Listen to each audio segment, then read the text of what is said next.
Hello everyone, welcome back to the channel. My name is Coop out of Cooper's Mobile Mechanics, and if you haven't seen one of my videos before, basically I'm a mobile mechanic and I tend to show you just a few jobs scattered out throughout the week, or sometimes I'll show you a full job from start to finish, sort of depending on what it is really.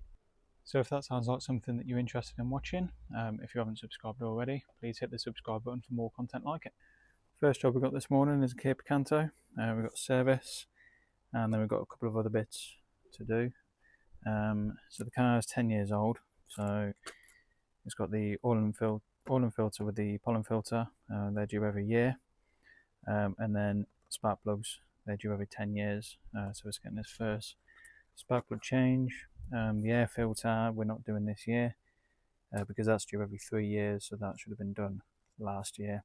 It's got a full service history with Kia, so everything should have been done as per the manufacturer's schedule. We're also doing a pair of lower arms. She got the car MOT'd a couple of weeks ago. Got an advisory on the bushes being slightly split and a bit of play in them. And we've also got a new washer pump because it's leaking from the actual pump itself. I had a look at that a few days ago. So I've just got that ordered, so I'm just going to do it all together. So I'm just draining the oil off first, and while that's draining, I'm going to swap over the washer pump. That's just hidden under here, so I just need to get the wheel arch liner sort of out far enough to get it out. For the oil filter, it's one of these metal filters hanging vertically down, so I've brought my special tool with me. It's a plastic cup, so I'll put the cup there, unwind the filter, and get all the oily mess will gather up in this cup, rather than running all down my hands. So like I say, for the washer pump, I just want to get the wheel arch liner out of the way. So I've got a couple of trim clips here, one there, one there.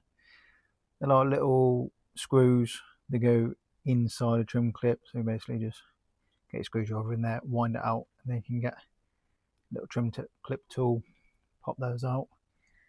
A couple more there as well, and then I can get this out of the way and swap the pump over. So this was leaking from the pump itself. So she noticed she filled up the screen wash, and then about 2 days later went to use it and it was all empty, filled it again.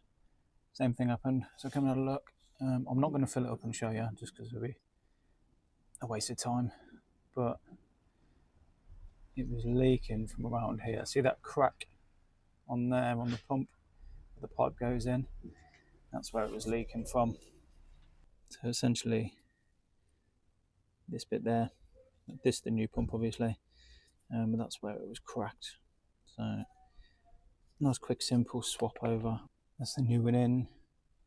Obviously before building it all back together, just filled it up with screen wash.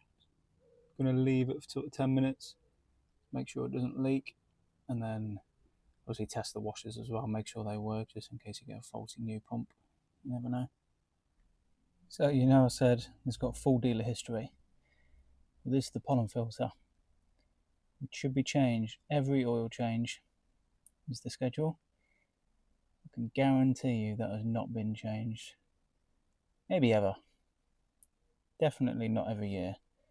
That's absolutely minging. Full dealer history. It's not very good, is it? Anyway, now that the bulk of the service is done and the wash pump's done, tackle the lower arms. So just got a pinch nut and bolt there, 14mm. Got 17mm bolt there, and then a 19mm there. So because we're changing the whole arm, comes with a ball joint, we can get a little bit aggressive if needed. Just get the ball joint separator in there, hammer it in, because that's usually the tightest bit to get out. Once that's out, it should just slip out nicely. That's the two lower arms done. So all I need to do now is finish off the inspection part of the service ready. Do the tyre pressures, give all the steering, suspension, brakes and everything a good thorough check over, what the report for the customer, stamp the service book, then we're all done. So that service is all done. I've also just done a service on a Toyota Yaris. And then while I'm in the area, I've just come over to Mercedes to come and pick up some bits. I'm doing, in a couple of weeks, I've got 2 door locks to do. And inside the inner door panel is riveted on, so I've got to put new rivets on it. I thought I had some rivets in my van. I've got like a box of assorted rivets, but I haven't got any of the right size because they're big old rivets, so I had to order them from Mercedes. So I've got a bag of 24 rivets, £45 for rivets. Mental. So now, last job, I've got a Citroen DS3. That's for just a rocker cover gasket. I think the battery went flat a few days ago. They got the RAC out, and he said while he was checking the battery, he just pointed out to him and said, "Oh, your rocker cover gasket's leaking." So they got in touch with me. I put a battery on it a couple of days ago, and then I just booked him in for today to do the rocker cover gasket. So it should be a nice, straightforward job. I'm pretty sure there's not too much in the way on those. So it should just be an hour, and then we'll head off home. It's 2:30 now. I'll probably get to that job about 3. Hopefully done by 4 or just after. So yeah, not a bad day. Right then, it's Friday today. I've already done a service on a Hyundai i30. Didn't show that because there wasn't really much to show, to be honest with you. But now I've got a very nice car to work on. So I've got this E46 330 Club Sport. I've got it for a service, which I've already done. It was the Inspection 2 service. So an oil and filter, micro filter, air filter, spark plugs, and a brake fluid change as well. But we're also going to be doing the front brake flexi pipes. So you got an advisory for the near side front brake flexi. It's just starting to perish and deteriorate. So I'm going to change over. I'm going to do both sides while we're here. Before jumping in and doing them though, what I'm going to do is just make sure that everything can come off nice and free. So I've sprayed a bit of penetrating oil here. So I'm going to make sure that this union comes off, because what you tend to find, especially with a car of this age, once you undo the union, that should just spin. The pipe stays where it is, and that should just spin where it is. Sometimes what happens when you start to turn it, the whole pipe is sort of stuck on and the pipe will twist. So I just want to make sure before sort of going balls deep into it is that comes off nice, free and easy. Then also the same where it goes into the caliper here. I want to make sure that it comes out nicely. And then what I'm also going to do before changing the pipe is make sure the bleed nipple comes out nice. Because what I don't want to do is do the whole flexi pipes, change them all over, go to bleed the brakes after, and then find the nipples either seized in, rounded off, or snaps or anything like that. Because then we'll have new flexi pipes on there, but I'll have air in the system and we won't be able to drive it. So I'm going to make sure everything's okay first before doing the job. Well, so they all seem to be coming off nicely on both sides. So I'm going to take this off first. So I've already cracked it off with a brake pipe spanner, and I can just use the standard open-ended spanner to wind it off. Just put a rag on here, just trying to limit as much messing as I can, and then I should be able to just wind it out. So now that's out, just popped it out the bracket here. I can now wind it out from the caliper itself, and then just get the new one and swap it over. Alright, so now got my new hose. So I'm going to wind it into the caliper first, and then I'll feed it up, put it into the bracket here and up at the top, and then I'll put that union on the top. But you've got to make sure is that the hose doesn't get kinked or twisted when you're installing it. So if I was to fit the top first, do the union first, feed it down, as I'm winding it into the caliper, it's going to twist the brake hose and it will end up sort of coiled like a pig's tail, and that would fail an MOT. So I want to put it on this end first, make sure it's all nice and straight where it should be, put it up at the top, and then put that union on. So I've got the pressure bleeder on now for about 10 minutes, just checking, make sure everything's staying dry. which I'm happy with. So I'm just going to bleed the brakes. I've just got my bottle here, obviously with the pressure bleeder. Need to open up the nipple and see how much air comes up.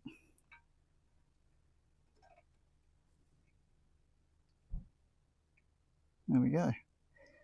So I'll leave that draining now. I'll let the bottle probably fill halfway, get quite a lot out, go to the other side. And the idea with this, if you don't already know, is while it's pressurised, so the old fluid is being pushed out and the new fluid is being pushed in. Like I said, I've got a brake fluid change to do on it anyway as part of the inspection 2 service, so what I think I might do is, when I've done this, I'm going to bleed the rears, and then I might come back to the front and just give them a final bleed again, just to make sure, and then take it for a drive, make sure the pedals are all nice and firm. For all that, obviously I said I've done the service, so I've done all the spark plugs, the filter and everything. Just need to do the inspection, so measure your tyres and brakes, check all the steering suspension components and everything, and that'll be me done. So that's that one all done. Really clean car actually. It's only done about 72,000 miles I think it was. Yeah, nothing really to report, just the auxiliary belt just starting to split, so recommend replacing that. The lad who owns the car, he's got a YouTube channel himself, Jack Talks Cars he's called. So if you're interested in cars, which if you're watching this I assume you probably are, go and check him out, see what you think. Alright, today we've got a cam belt and water pump on this Fiesta. So we've got a new INA cam belt and water pump kit, got a new rocker cover gasket because that'll have to come off to time the engine up. I've got a new auxiliary belt to go with it as well. It's a stretch belt, so it's better to replace it together. First thing I'm going to do is get the rocker cover off, and I'm going to time the engine up. With these engines, the crankshaft is sort of freewheeling, so with a lot of engine you can sort of strip it all down, get the timing covers off, and you can turn the engine over and lock it up and time it all up. But with these ones, the crankshaft pulley is basically holding the belt on. So once that's torqued up, it's holding it all together. Once you take that crankshaft pulley off, when you try and turn the crankshaft itself will turn, but the belt will stay where it is. So you need to get it all timed up before getting the crankshaft pulley off. Right, so I've got the rocker cover off, taking the spark plug out, cylinder number 1. I've got a long screwdriver there, and now I've turned the engine until cylinder number 1 is at top dead centre, and then I can get my tool. As for the camshafts, so it just slides in there. You can get it, well, if these are 180 degrees out, so you've got sort of flat edges on the end. If it's 180 degrees out, the tool won't fit. You just got to make sure that's a top dead centre. You can get your tool in, but now I also want to make sure that the crankshaft is locked up. So to do that, what I'm going to do is take this out for now, and then go underneath the car. And then underneath, I've taken out, there's like a little access plug up here. So I've got a little locking tool for the crankshaft. What I want to do is I want to wind the engine back very slightly. I'm going to turn that anti-clockwise. It's about that much. And then I want to get the tool in here, screw it all the way in until it stops.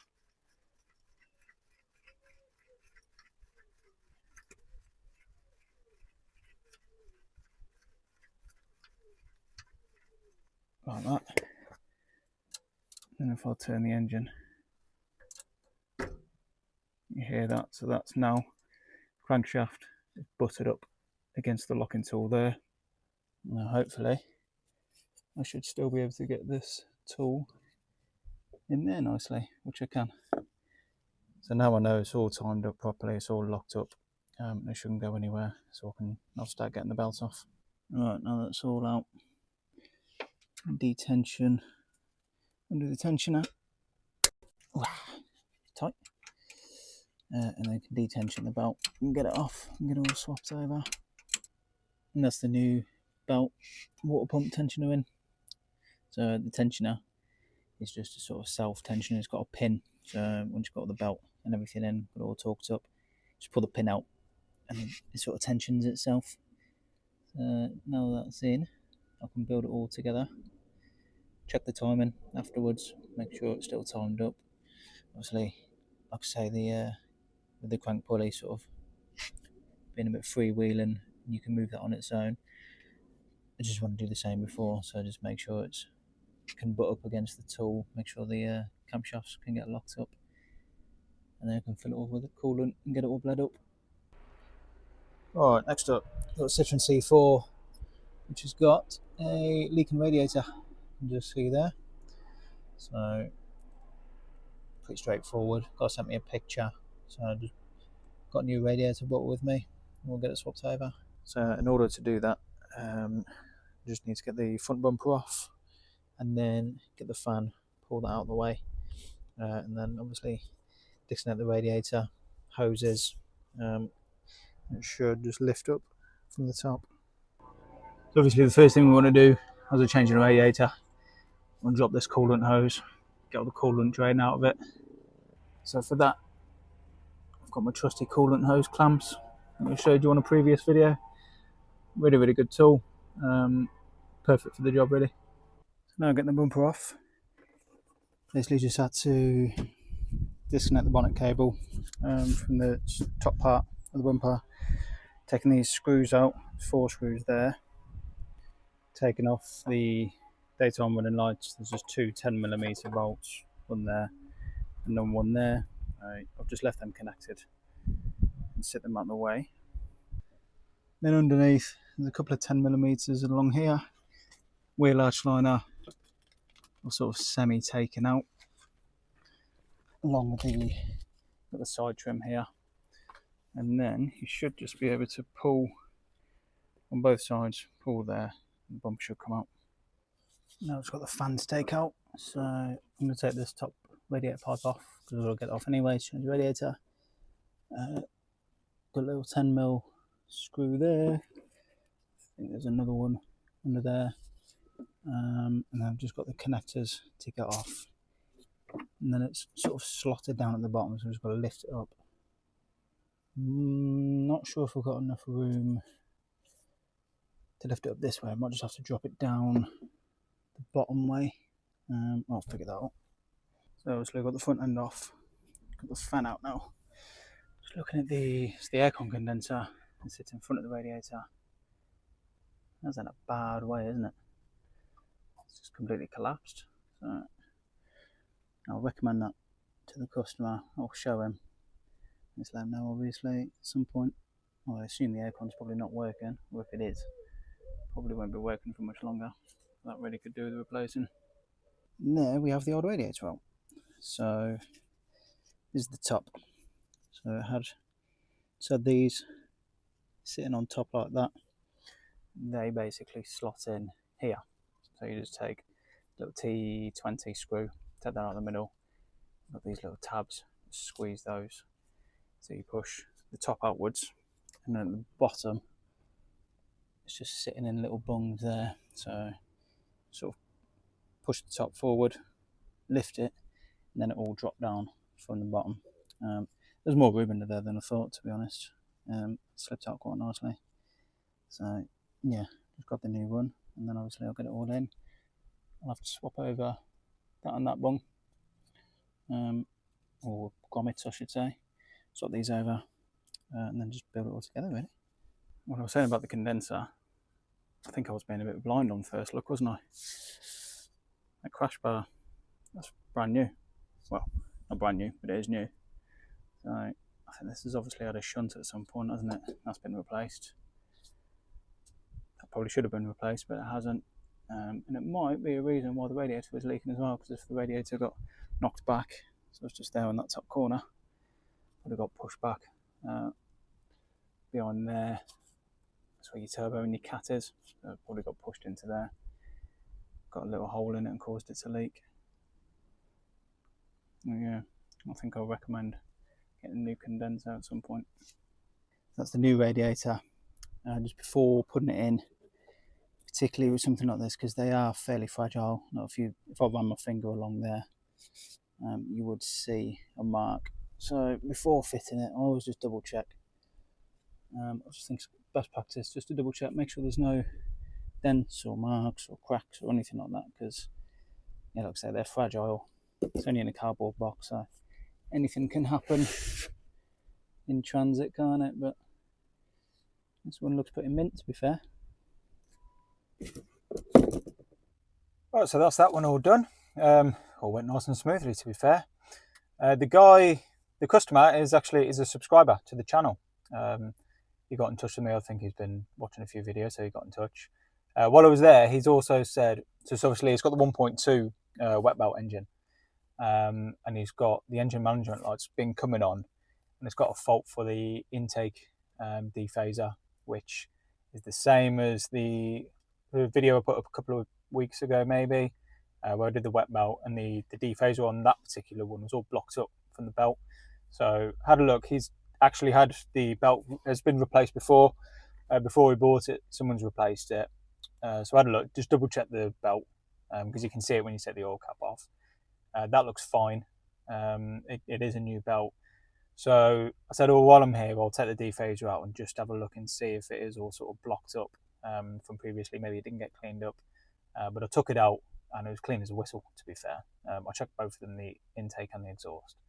So I said to him, I mean, ideally needs sort of wiring checks going to it as well. The fault is saying that it's locked, but chances are it's probably going to be needing the dephaser itself. The actual is going to need a new part. But then when I was just finishing up, just as I was leaving, he gave me a bag of samosas that his wife had just made. I think she was making them while I was working. So yeah, one off with 4 samosas. So probably going to be sat in the van now eating all of those, aren't I? But that's the end of the video. So I hope you've enjoyed it. I hope you found it interesting, with a few interesting jobs on there, a little bit more than just servicing. If you have enjoyed it, then as always, please like, comment, subscribe, share to all your friends and family.